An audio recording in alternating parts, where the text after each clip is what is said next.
Sur l'utilité de la parole, oui, je crois que maintenant, d'ailleurs, il a accepté l'idée qu'il s'était trompé et qu'en effet, le 14 juillet, on en parlait tous ici, 14 juillet, c'est une espèce de symbole républicain qui fait qu'on doit, et le père de la nation doit être là, de la même manière que le 31 décembre, il doit nous donner ses vœux, même si on peut trouver la tradition un peu archaïque. Maintenant, le fond, c'est la vraie question. La reprise. Et là, il s'est super engagé quand il nous dit ça. Il nous aurait pu dire qu'il y a quelques signes avant-coureurs d'une éventuelle reprise, ou la reprise la sent, où il y a des choses qui viennent. Non, elle n'est pas là, la reprise. Soyons honnêtes, elle n'est pas là. Personne s'en est rendu compte. Il a argué d'un indicateur économique et la production industrielle qui avait progressé en avril. Absolument. Et d'ailleurs, les spécialistes disent qu'en effet, il y a 3 indicateurs qui ont été plutôt positifs. Mais enfin, il faut voir d'où on revient. Et puis, il faut voir aussi ce qu'ils nous promettaient il y a à peine un an, pendant la campagne présidentielle. Hein. Ils nous croyaient une croissance à 1,7, puis ensuite c'est devenu 0,8, puis c'est devenu 0, et puis on voit ce que c'est. Donc, à votre avis, il est allé un peu trop loin dans son optimisme, ministre, à condition de ne pas toucher au budget. Le problème de l'autorité, il est central chez François Hollande. En effet, quand il était premier secrétaire du PS, je vous rappelle qu'il a quand même tenu 10 ans dans un truc injouable, quoi, mais il a quand même, ça en est plutôt bien sorti, mais parce que justement, de temps en temps, il essayait d'arranger un coup à gauche, un coup à droite. Là, les gens ne sentent pas cette autorité. Et donc, ils y vont à chaque fois un petit peu plus loin. Il y en a une, la pauvre, elle s'est fait ramasser en plein vol, parce qu'évidemment, elle avait été abandonnée, y compris par son seul soutien au PS, c'est-à-dire Ségolène Royal. Donc, faut dire qu'elle l'avait attaqué. Il faut dire qu'elle ne s'aime plus depuis un bout de temps.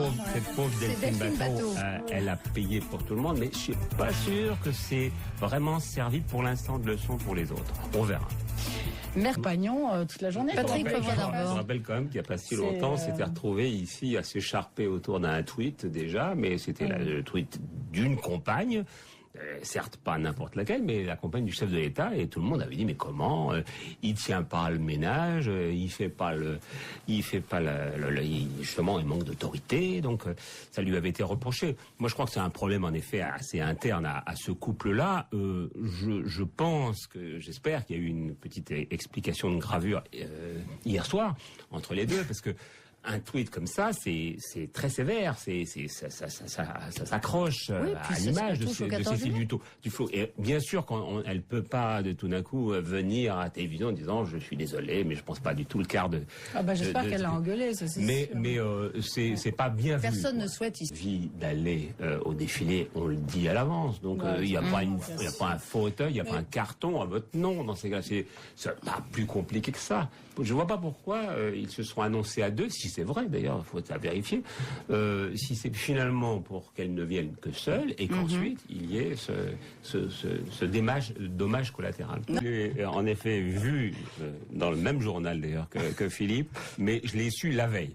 Et j'avoue que il y a un sentiment, en ce qui me concerne, un peu de gêne, quoi, parce que je mérite pas, etc., pour des tas de raisons, parce que moi je pense que ça devrait être essentiellement pour des actes de bravoure, de guerre, bien sûr, de bravoure, et d'énormes utilités sociales ou d'énormes rayonnements. Voilà. Ça réduit énormément le champ. Oui, je pense que d'ailleurs c'était l'avantage de la voie d'aiguillage vers le mérite, c'est qu'on allait, alors à ce moment-là, tout était possible. Bon, à partir de ce moment-là, il y a quand même un principe assez connu, c'est il faut jamais la demander, il faut jamais la refuser, il faut jamais la porter. Voilà. Il y en a qui la refusent. Encore dernièrement, le dessinateur Jacques Tardy. Il y a des journalistes qui ça peut être très orgueilleux. Mais vous pouvez vous estimer...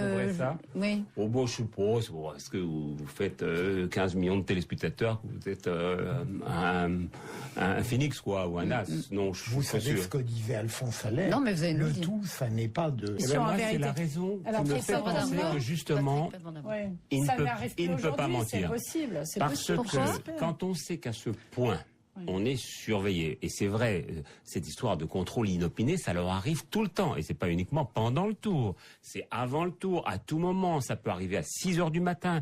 Vous êtes obligé de déposer ce qu'on appelle le suivi longitudinal et dire exactement où vous êtes à tout moment. Moi, je pense que réellement, à moins qu'il ait trouvé la recette miracle du type qui a trouvé quelque chose de beaucoup mieux que le PO, j'ai tendance à lui donner quitus, à lui faire confiance. D'abord, j'ai trouvé ça très beau. Moi, j'étais comme Philippe devant ma télévision. La manière dont il démarre, même pas en danseuse, c'est très beau. Et pourquoi, au fond, il n'y aurait pas des gens qui seraient meilleurs que d'autres? C'est possible. Surtout qu'il est meilleur depuis qu'il est tout petit. Exactement. Hein. Mais Lance Armstrong aussi. Et puis, Merckx aussi, à 18 ans, c'était un champion. Il n'y a jamais eu de doute, de soupçon sur lui. Hein. Puis il arrive dans le circuit depuis à peu près 2 ans. Sur Armstrong, il y a eu des doutes dès le premier tour. Hein. On sait bien que d'ailleurs c'est ce fameux premier tour qui lui a valu beaucoup de soucis. Le drame, c'est que dès que quelqu'un est meilleur que d'autres, la présomption d'exploit sportif. Oui, parce qu'il y a quand même des gens dont c'est le métier qui sont en train d'analyser les urines, le sang, les différentes. Donc faisons leur confiance à ceux-là. Simplement, ce que je souhaiterais, c'est que dès qu'on sait, on dise. Et non pas, comme ça s'est passé, et c'est pour ça que j'utilisais à dessein le cas Jalabert, qu'on vous annonce ça 10 ans plus tard, en vous disant, au fait, on a retrouvé les analyses du tour. C'est ce qui va se passer quand même avec la commission sénatoriale qui va nous sortir des trucs, et je ne sais pas pourquoi d'ailleurs c'était pas sorti avant. Mais c'est aussi que les